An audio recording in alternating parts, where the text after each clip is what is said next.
commencé notre activité en 82. On est arrivé, ma femme et moi, sur une ferme où notre prédécesseur travaillait encore ses vaches à la main. Dans la maison, pas de chauffage, pas de sanitaire, il y avait tout à faire, quoi. Puis la deuxième année, on a commencé à produire du lait l'année où les quotas sont arrivés. On a été bloqué dans notre production là, à 250 000 litres de lait. Donc les premières années ont été très dures. On est passé en agriculture bio en 97. On a eu très peu d'aide à l'agriculture bio, mais on y allait plutôt par conviction.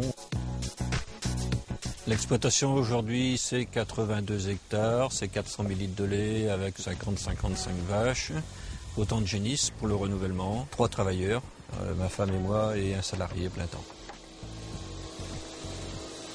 On a racheté le corps de ferme en 98 et puis on s'est mis à investir dans un gîte, un grand gîte. On a 30 couchages avec des couchages d'appoint. C'est après le congé parental du 4e enfant.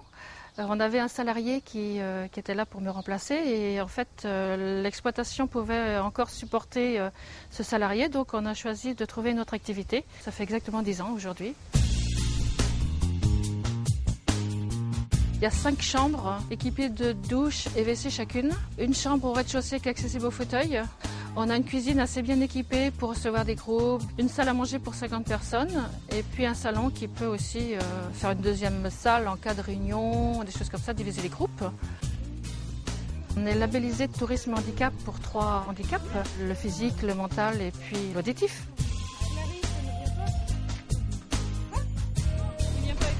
Ça nous plaît bien de recevoir ce genre de vacanciers et aussi dans les maisons de retraite. Ça, c'est des gens qu'on accueille hors vacances.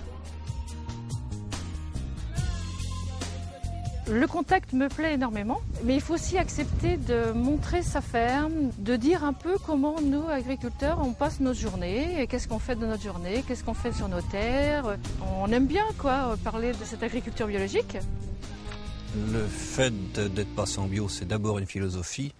Mais on ne pouvait pas l'envisager avant, d'abord parce qu'on n'a jamais appris ça à l'école. À l'époque, on n'apprenait que l'agriculture intensive, conventionnelle. Et aussi, tant qu'il n'y avait pas de différenciation dans le prix du lait, c'était pas possible. On a été content de passer en bio parce que les quotas nous ayant bloqués, on avait voulu se diversifier vers les cultures. Et à la fin, on avait l'impression qu'on travaillait seulement pour les firmes agrochimiques, quoi, et il ne nous restait rien du tout. Donc même si on ne gagnait pas plus, c'était un autre état d'esprit. Voilà.